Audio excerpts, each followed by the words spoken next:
토요일 밤 10시가 조금 넘은 시간. 식당은 하루 중 가장 바쁜 시간을 지나 한산해지고 있었습니다. 주방의 뜨거운 열기는 조금 식었고 저와 직원들은 이제 막 주문 정리를 시작하려던 참이었죠. 그날의 피로가 눅진하게 어깨를 짓누르는 순간 배달 앱에서 익숙한 알림음이 울렸습니다. 참치마요밥 2개에 야채죽 하나. 총 14,500원. 여느 때와 다름없는 평범한 주문이었습니다. 하지만 주문 요청 사항에 적힌 문구를 보고 저는 순간 멈칫했습니다. 제 시선은 그 문구에 못 박힌 듯 멈췄습니다. 미혼모의 임신 중인데 너무 배가 고프지만 당장 돈이 없어요. 염치 없지만 부탁드립니다. 만약 주문이 된다면 돈은 다음 주말 전에 이체해드리겠습니다. 처음에는 피식 하는 헛웃음이 먼저 터져 나왔습니다. 이런 별의별 수법이 다 있구나 하는 생각이 뇌리를 스치며 여러 번 겪었던 황당한 주문들의 기억이 주마등처럼 스쳐 지나갔죠. 저희 식당은 선결제 시스템이 기본이었고 입금이 확인되지 않은 주문은 절대 보내지 않는다는 철칙이 있었습니다. 혹시나 하는 마음에 괜히 마음 쓰고 속는 것보다는 단호하게 거절하는 것이 옳다고 늘 생각했으니까요. 그래서 자연스럽게 주문 취소 버튼에 손이 갔습니다. 하지만 이상하게도 그 문구는 제 머릿속을 떠나지 않았습니다. 왠지 모를 불안감과 걱정이 가슴 한구석을 쿡쿡 찔렀습니다. 그래서 느껴지는 절박함, 그리고 다음 주말 전에 이체해드리겠다는 어딘가 모르게 순수하고 서툰 약속이 저를 망설이게 만들었죠. 단 1%라도 진실이라면 지금 이 순간 그 사람은 얼마나 절망적일까. 2딸을 키우는 아빠로서 저는 그 상황을 차마 외면할 수 없었습니다. 제 딸들이 만약 이런 상황에 처한다면 상상만으로도 가슴이 철렁 내려앉았죠. 아이를 임신한 몸으로 배고픔을 호소하는 그녀의 모습이 머릿속에 생생하게 그려지는 것 같았습니다. 저는 결국 결심했습니다. 속는 셈 치고 그냥 보내주자고요. 직원에게 말했습니다. 야, 이거는 거짓말이라서 내가 속는 한이 있더라도 보내주는 게 낫겠다. 제 목소리에는 단호함 대신 알 수 없는 확신과 함께 저 스스로를 설득하는 듯한 미세한 떨림이 담겨 있었습니다. 음식을 포장하며 저는 왠지 모르게 초조해졌습니다. 단순한 배달 음식이 아니라 한 사람의 절박한 희망을 담아보내는 기분이 들었기 때문이죠. 그리고 포장이 끝난 후 저는 배달원에게 건네기 전 수화기를 들었습니다. 주문 번호를 누르고 전화를 걸었죠. 전화를 받는 상대방에게 걱정 마시고 맛있게 드세요라는 말을 꼭 전하고 싶었습니다. 그녀의 목소리를 듣는 순간 제 불안감은 어떤 안도로 바뀌게 될지 궁금했습니다.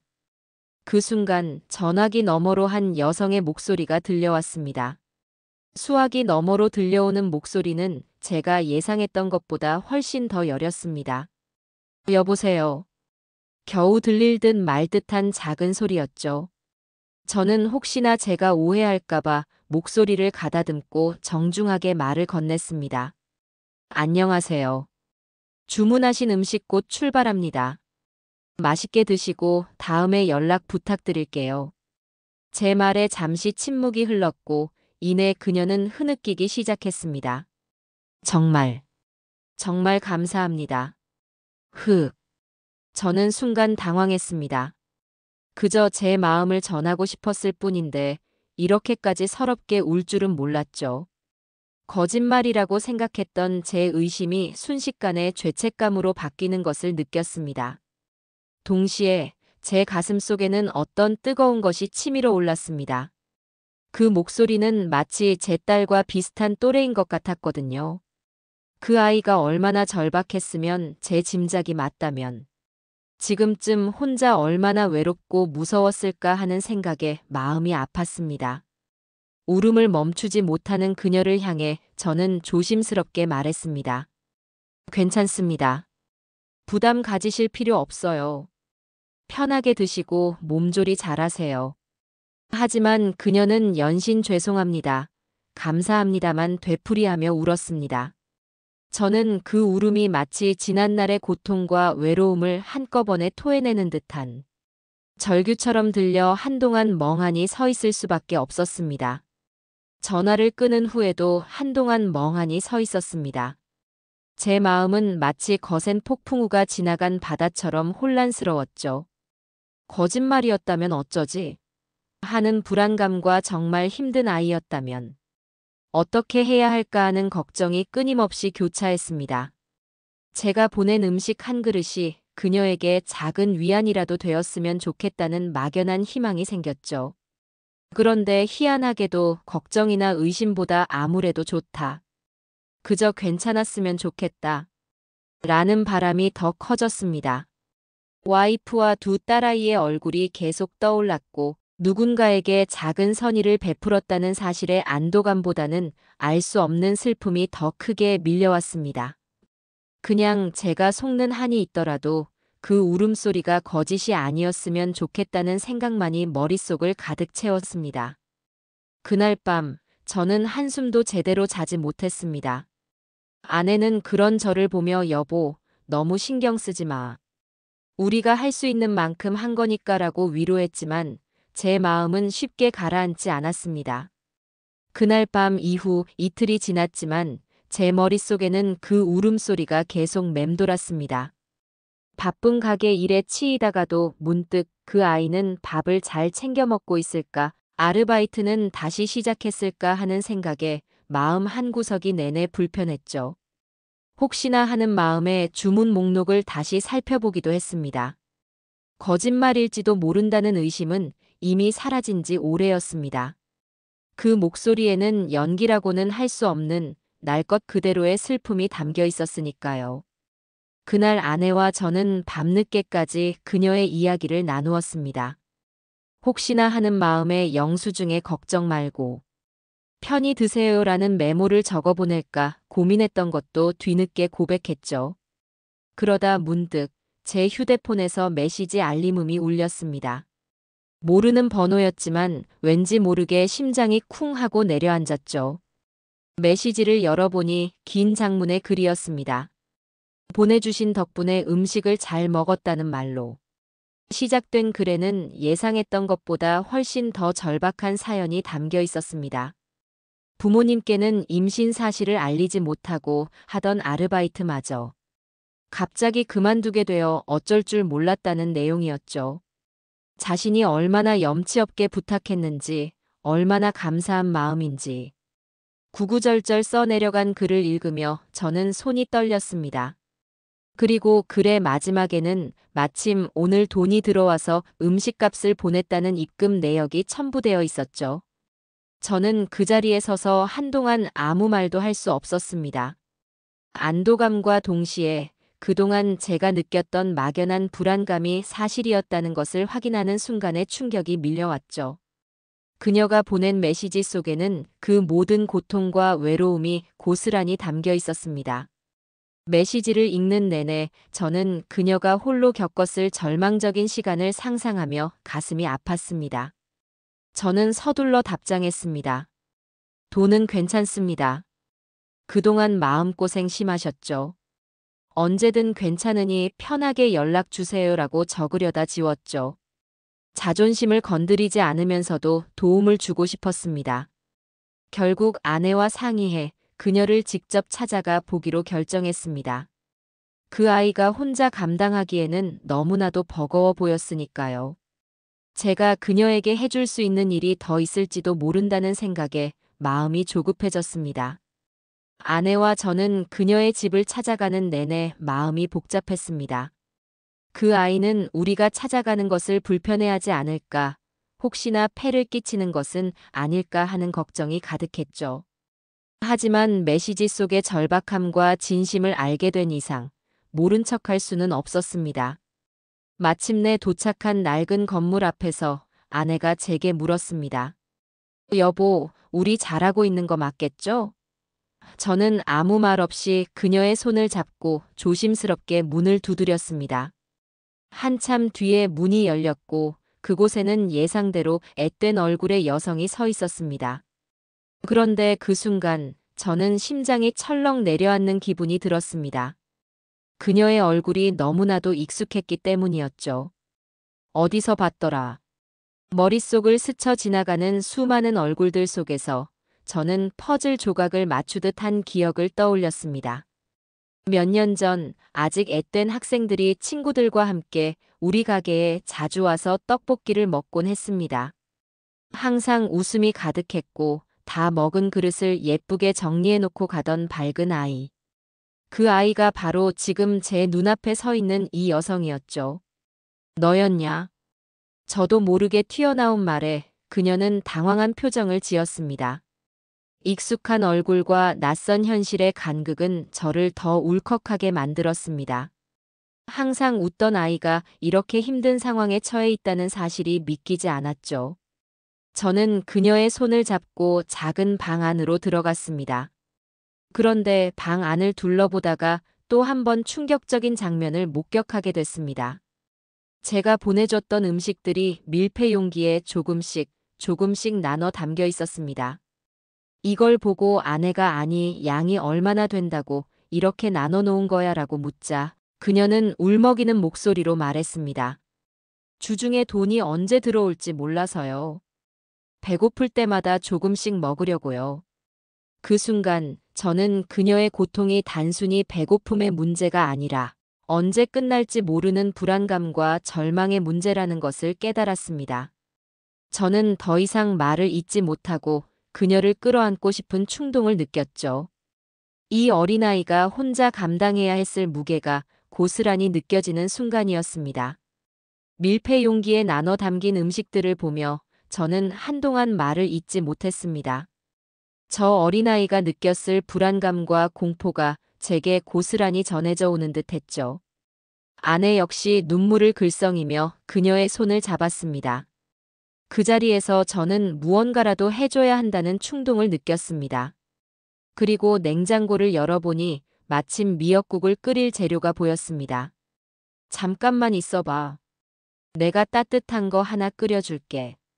저는 그녀에게 말하고 곧바로 주방으로 향했죠. 재료를 손질하고 미역국을 끓이는 내내 저는 마치 제 딸에게 음식을 만들어주는 기분이었습니다. 보글보글 끓어오르는 냄비를 보며 이 따뜻한 국물이 그녀의 차갑고 불안한 마음을 조금이라도 녹여줄 수 있기를 간절히 바랐죠.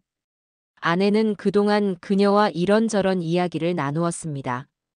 가까운 산부인과부터 같이 가보자며 혼자서는 아무것도 할 수 없다는 절망감에 갇혀있던 그녀에게 손을 내밀었습니다. 그렇게 저희 부부는 한마음이 되어 그녀를 보듬었죠. 따뜻한 미역국을 함께 나누어 먹고 저희는 조심스럽게 그녀에게 한 가지 제안을 했습니다. 혹시 일자리를 구하기 어렵다면 우리 가게에서 하루에 2시간 정도만 아르바이트를 해볼 생각 없어요? 간단한 재료, 손질 같은 거라면 괜찮을 텐데.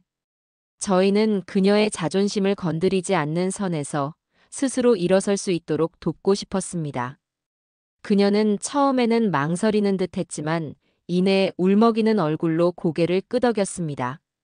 시켜만 주시면 너무 열심히 하고 싶어요. 그 말에 저는 그녀의 눈빛에서 꺼지지 않는 작은 불씨를 보았죠. 그날 밤 집으로 돌아오는 길, 아내는 제게 말했습니다. 여보, 우리 정말 잘한 것 같아. 저 아이, 우리 손 놓지 않게 도와줘야 해. 저 역시 같은 마음이었습니다.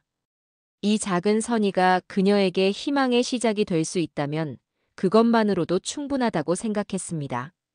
저희 부부는 그녀가 아이를 건강하게 낳을 수 있을 때까지 최대한 안전하게 돕기로 마음먹었습니다. 아내와 저는 그녀의 손을 잡고 가까운 산부인과로 향했습니다. 병원으로 가는 내내 그녀는 긴장한 기색이 역력했죠. 진료실 문을 열고 들어가니 의사 선생님은 그녀의 어리고 마른 몸을 보며 걱정스러운 표정을 감추지 못했습니다. 영양 상태가 너무 안 좋아요. 산모도 아기도 모두 위험할 수 있습니다. 의사 선생님의 냉정한 진단에 그녀는 고개를 숙였고 저는 가슴이 철렁 내려앉았습니다. 며칠 굶은 음식, 나눠 담아 먹던 그 밥. 한 그릇이 그녀의 몸에 얼마나 큰 상처를 남겼을지 짐작조차 되지 않았죠. 진료를 마치고 나오는 길, 저는 무언가라도 더 챙겨주고 싶어 근처 마트에서 영양제를 사주었습니다. 그녀는 괜찮다며 거절했지만 저는 강하게 밀어붙였죠. 이건 우리가 주는 게 아니라 내 뱃속에 있는 아기가 달라고 하는 거야. 그 말에 그녀는 결국 눈물을 흘렸습니다. 그녀의 눈물을 보며 저는 다시금 책임감을 느꼈습니다. 단순히 음식을 주는 것을 넘어 이제는 그녀가 건강하게 아이를 낳을 수 있도록 도와야 한다는 책임감이었죠. 가게로 돌아온 저는 조심스럽게 자영업자 커뮤니티에 이 사연을 올렸습니다. 그녀를 돕고 싶다는 순수한 마음이었죠. 하지만 글을 올린 후 제 기대와는 다른 반응들을 마주하게 됐습니다. 따뜻한 응원과 함께 저런 사기꾼에게 속지 말라거나 쓸데없는 일에 오지랖 부리지 말고 가게 일이나 잘하라는 식의 부정적인 댓글들도 쏟아졌습니다. 10대 미혼모는 어차피 답이 없다는 끔찍한 말도 있었죠. 저는 마치 제 딸이 욕을 먹는 듯한 기분이 들어 분노가 치밀었습니다. 세상의 차가운 시선과 마주하며 저는 큰 좌절감을 느꼈습니다. 우리가 선의로 시작한 일이 누군가에게는 조롱의 대상이 될 수 있다는 사실이 저를 무력하게 만들었죠. 하지만 동시에 저는 이 아이를 더 이상 혼자 두어서는 안 되겠다는 확신을 가지게 되었습니다. 세상의 편견과 싸워 그녀를 지켜줘야 한다는 다짐이 더욱 굳건해졌습니다. 온라인 커뮤니티의 차가운 반응들은 저를 실망시켰지만 동시에 저희 부부를 더욱 단단하게 만들었습니다. 아내는 제게 말했죠. 괜찮아요. 그 사람들 목소리가 다는 아니잖아요. 우리 딸 생각하면서 그냥 우리 할 일 하면 되죠. 그 말에 저는 용기를 얻었습니다. 저희 부부는 이제 그녀를 위한 가족이 되어주기로 결심했죠. 저는 가게 일을 마친 후에도 그녀에게 줄 영양식과 과일을 따로 챙겨서 집으로 가져다 주곤 했습니다. 아내는 그녀가 입을 옷가지와 아기용품을 하나둘씩 챙겼죠. 저희의 작은 보살핌에 그녀는 처음에는 어색해했지만 점차 마음을 열고 저희 부부를 따르기 시작했습니다. 그녀는 매일 2시간씩 가게에 나와 열심히 아르바이트를 했습니다. 서툰 손길이었지만 누구보다도 성실했죠.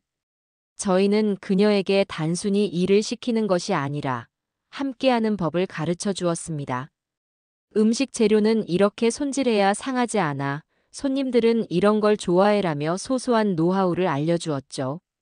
그녀는 마치 스펀지처럼 모든 것을 흡수했고 저희 부부는 그녀의 성장을 보며 뿌듯함을 느꼈습니다. 가게의 직원들도 그녀를 친동생처럼 아껴주었죠. 그러던 어느 날 제가 커뮤니티에 올렸던 글을 보고 저희 가게를 찾아온 사람들이 있었습니다. 사장님, 글 잘 읽었어요.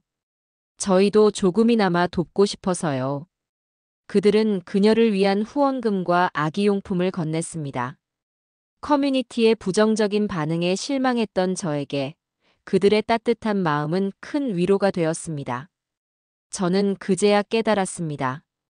세상에는 여전히 따뜻한 마음을 가진 사람들이 더 많다는 것을요. 외상값이라는 작은 시작이 이렇게 큰 연대의 물결을 만들어낼 줄은 꿈에도 몰랐습니다. 그녀의 배는 눈에 띄게 불러왔고 출산 예정일도 한 달 앞으로 다가왔습니다. 저희 가게에서 일하는 모습도 이제는 제법 숙련된 아르바이트생처럼 보였죠. 손님들은 그녀가 임신한 사실을 알게 되었고 모두들 따뜻한 말 한마디씩 건네주었습니다. 그녀의 얼굴에는 이전의 불안하고 어두웠던 표정 대신 희망과 기대가 조금씩 드리워지기 시작했습니다. 저희 부부는 그녀를 보며 흐뭇해했지만 제 마음속에는 또 다른 걱정이 자리 잡았습니다. 출산 후에는 어떻게 될까? 이 아이는 혼자서 아기를 잘 키울 수 있을까 하는 현실적인 고민이었죠. 저는 그녀를 위해 미혼모를 위한 정부 지원 제도와 복지 시설에 대해 알아보았습니다. 하지만 복잡한 절차와 미성년자라는 신분 때문에 도움을 받기가 쉽지 않았습니다. 저희 부부가 법적으로 그녀의 보호자가 되어줄 수도 없는 노릇이었죠.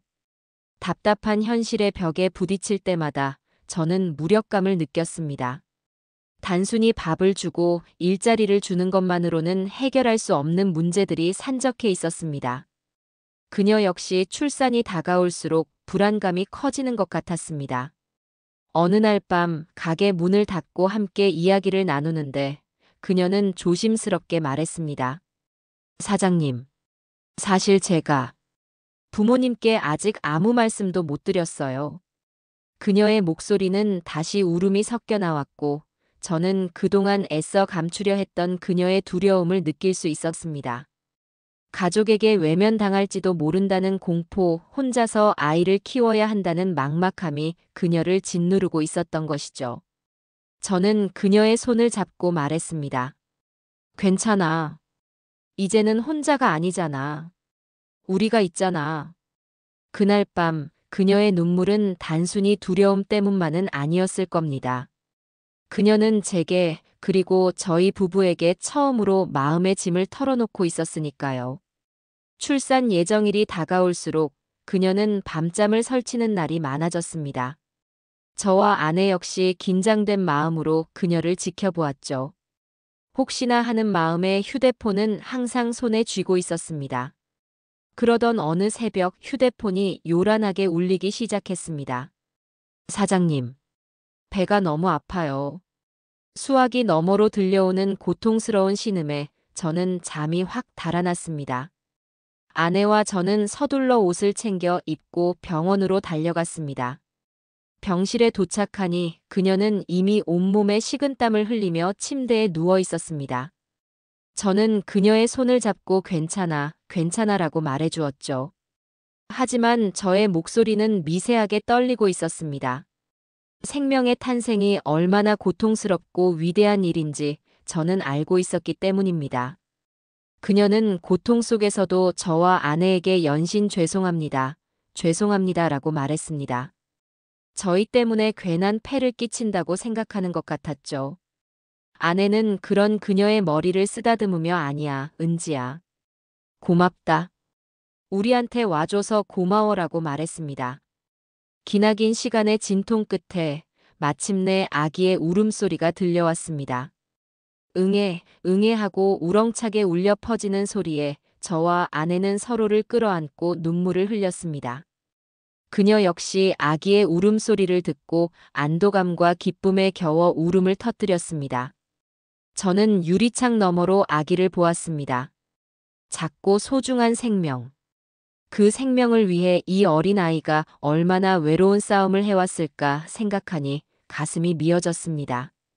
그녀는 병실 침대에 누워 아기를 바라보며 처음으로 활짝 웃었습니다. 세상의 모든 고통과 절망을 이겨낸 가장 아름다운 미소였습니다. 그 미소를 보며 저는 깨달았습니다. 외상값이라는 우연한 만남이 한 생명을 지켜냈고 한 사람의 삶을 송두리째 바꿔놓았다는 것을요. 저와 아내, 그리고 그녀는 이제 단순한 가게 사장과 손님의 관계를 넘어 핏줄보다 더 진한 끈으로 이어진 가족이 되었습니다. 퇴원 후 그녀와 아기는 저희의 집으로 향했습니다. 작은 방이었지만 아내가 미리 깨끗이 정리해 두었죠. 아기의 이름을 묻자 그녀는 며칠을 고민하다 조심스럽게 지우라고 지었어요라고 말했습니다. 지우, 세상의 모든 아픔과 슬픔을 지우고 새롭게 시작하라는 의미 같아서 저와 아내는 고개를 끄덕였습니다. 지우는 정말 예쁜 아이였죠. 작은 손발을 꼼지락거리며 새근새근 잠든 모습을 보고 있으면 저는 그동안의 힘든 일들이 마치 거짓말처럼 느껴졌습니다.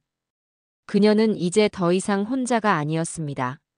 아내와 저는 그녀에게 육아의 방법을 알려주고 힘들 때 기댈 수 있는 버팀목이 되어주었죠. 지우가 울면 아내는 능숙하게 아이를 안아 달래주었고 저는 퇴근 후 그녀가 편히 쉴 수 있도록 지우를 잠시 안아주었습니다. 우리 가게의 직원들은 십시일반 돈을 모아 아기용품을 선물했고 커뮤니티에 따뜻한 마음을 가진 사람들은 꾸준히 후원금을 보내주었습니다. 그녀는 그 모든 온정 속에서 조금씩 안정을 찾아갔습니다. 가게에서 일할 때는 지우를 아내가 돌봐주었습니다.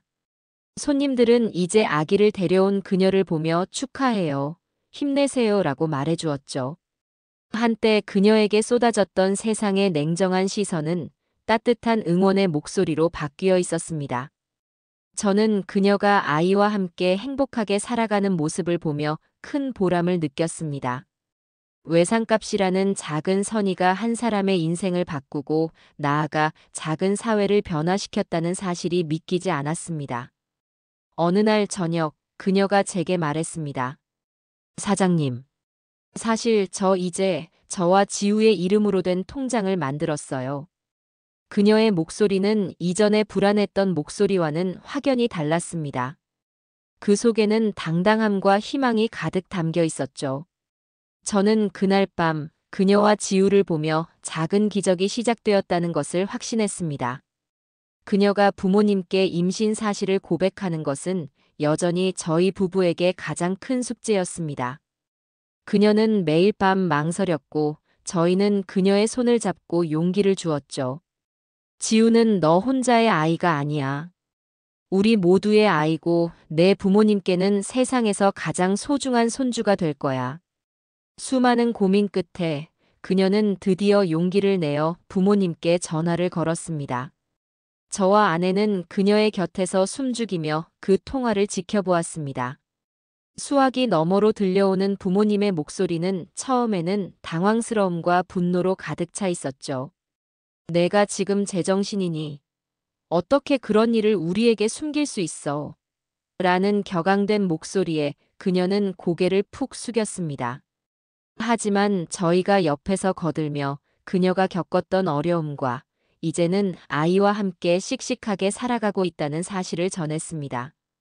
부모님은 한동안 말이 없으셨죠. 길고 긴 침묵 끝에 그래서 그 아이가 우리 손주라는 거냐? 라는 떨리는 목소리가 들려왔습니다. 그 순간 저희는 희망의 빛을 보았습니다. 그 주말 그녀의 부모님은 저희 가게로 찾아오셨습니다. 저는 처음에는 긴장했지만 이내 부모님을 따뜻하게 맞이했죠. 부모님은 그녀를 보자마자 눈물을 터뜨리셨습니다. 처음에는 야속함에 그리고 이내 딸이 혼자 얼마나 힘들었을까 하는 안쓰러움에 우셨습니다. 그녀는 부모님의 품에 안겨 어린아이처럼 서럽게 울었죠. 그동안 꾹꾹 눌러왔던 모든 감정들이 한꺼번에 터져나오는 듯 했습니다. 부모님은 저희에게 진심으로 감사하다며 몇 번이고 고개를 숙이셨습니다. 그리고 지우를 처음 품에 안았을 때 그들의 눈에서 흐르던 눈물은 더 이상 슬픔의 눈물이 아니었습니다. 세상에서 가장 아름다운 사랑과 감사의 눈물이었죠. 저는 그 모습을 보며 깨달았습니다. 진정한 가족이란 핏줄로만 엮이는 것이 아니라 서로의 아픔을 보듬고 사랑으로 함께할 때 만들어진다는 것을요. 그녀는 이제 더 이상 외로운 미혼모가 아닌 사랑하는 부모님과 함께 지우를 키워나갈 당당한 엄마가 되었습니다. 그녀와 지우는 부모님 집으로 들어갔습니다. 저희 가게 아르바이트도 계속하며 주말마다 부모님과 함께 저희 가게를 찾아왔죠. 손님들은 이제 익숙한 얼굴이 된 그녀와 예쁜 아기 지우를 보며 모두들 환하게 웃어주었습니다. 한때의 외상값으로 시작된 작은 만남이 이렇게 모두의 마음을 이어주는 끈이 될 줄은 정말 몰랐습니다. 제가 커뮤니티에 올렸던 글은 이제 더 이상 부정적인 댓글로 가득하지 않았습니다. 그녀와 저희 그리고 지우의 이야기는 많은 이들에게 희망을 전하며 작은 미담으로 퍼져나갔죠. 저는 이 모든 과정을 겪으며 삶에 대한 새로운 깨달음을 얻었습니다. 때로는 계산적이지 않은 순수한 마음이 어떤 제도나 규율보다 더 강력한 힘을 발휘한다는 것을요. 그날 밤 제가 거짓말이라고 생각했던 그 문자를 무시하지 않고 음식을 보냈던 건 단순히 동정심 때문만은 아니었습니다. 제 가슴속 깊은 곳에서 울리는 누군가의 고통을 외면하지 말라는 작은 목소리 때문이었죠. 그 목소리를 따른 덕분에 저희는 그녀라는 소중한 인연을 얻었고 지우라는 새로운 생명의 탄생을 함께 지켜볼 수 있었습니다. 가게의 한쪽 벽에는 그녀가 정성스레 쓴 감사 편지와 지우의 100일 사진이 걸려 있습니다. 저와 아내는 그 사진을 볼 때마다 미소를 짓습니다. 이제 저는 더 이상 하루하루 지친 삶을 살아가는 가게 사장이 아니었습니다. 누군가의 삶에 작은 희망을 불어넣어준, 그래서 제 삶까지도 따뜻하게 채워진 행복한 사람이 되었죠. 그날의 외상값은 단순히 갚아야 할 빚이 아니라 저희에게 찾아온 가장 값진 희망이었다고 생각합니다. 이것으로 그녀와 저희의 이야기는 끝이 납니다. 하지만 그녀와 지우, 그리고 저희 부부의 이야기는 이제 막 시작되었겠죠. 저는 앞으로도 저희 가게를 찾는 모든 이들에게 따뜻한 음식과 함께 작은 희망을 전하고 싶습니다. 그로부터 5년이라는 시간이 훌쩍 흘렀습니다. 이제는 지우가 제 손을 잡고 가게 안을 뛰어다닐 만큼 훌쩍 자랐습니다. 꼬마 숙녀가 된 지우는 예쁜 한글을 깨치고 그림 그리는 것을 좋아했습니다. 가게 한쪽 벽에 걸린 그녀가 쓴 감사 편지 아래에는 지우가 그린 색연필 그림이 나란히 걸려 있습니다. 서툴지만 온 마음을 다해 그린 그림 속에는 아빠와 엄마 그리고 저와 아내의 손을 잡고 환하게 웃는 지우의 모습이 담겨 있었죠. 지우의 그림을 볼 때마다 저는 그날의 기억들이 새록새록 떠올라 혼자 미소 짓곤 했습니다. 그녀는 이제 더 이상 불안해하던 어린 소녀가 아니었습니다. 대학에 진학하여 사회복지학을 전공했고 자신과 같은 어려움을 겪는 미혼모들을 돕는 사회복지사로 일하고 있었습니다. 그녀의 눈빛에는 세상의 편견과 싸워 이겨낸 사람만이 가질 수 있는 단단함과 따뜻함이 함께 담겨 있었죠. 저희 가게에서 아르바이트를 하며 모았던 돈과 커뮤니티에서 받은 후원금은 그녀가 새로운 삶을 시작할 수 있는 소중한 밑거름이 되었습니다. 주말마다 부모님과 함께 저희 가게를 찾아와서는 사장님, 오늘 가게 일 좀 도와드릴까요? 라며 능숙하게 서빙을 돕는 그녀의 모습은 이제 저희 가게에 빼놓을 수 없는 풍경이 되었습니다. 저희 가게도 많은 변화를 겪었습니다. 한때의 외상값 미담은 동네를 넘어 전국으로 퍼져나갔고 따뜻한 마음을 가진 손님들의 발길이 끊이지 않았습니다. 누군가에게 작은 희망을 전하고 싶다는 저의 마음을 알아주신 덕분이었죠. 가게의 한쪽 벽에는 희망 나눔 게시판이 생겨 도움이 필요한 사람들의 사연과 그들을 돕겠다는 사람들의 쪽지들이 빼곡하게 채워졌습니다. 우리 가게는 단순히 음식을 파는 곳이 아니라 사람들의 마음을 이어주는 따뜻한 공간으로 변해 있었습니다. 저는 이 모든 기적의 시작이 5년 전 그날 밤의 외상값 때문이었다는 것을 알고 있습니다. 계산적이지 않은 순수한 마음이 만들어낸 기적이었죠. 저는 이제 더 이상 하루하루 지친 삶을 살아가는 가게 사장이 아니었습니다.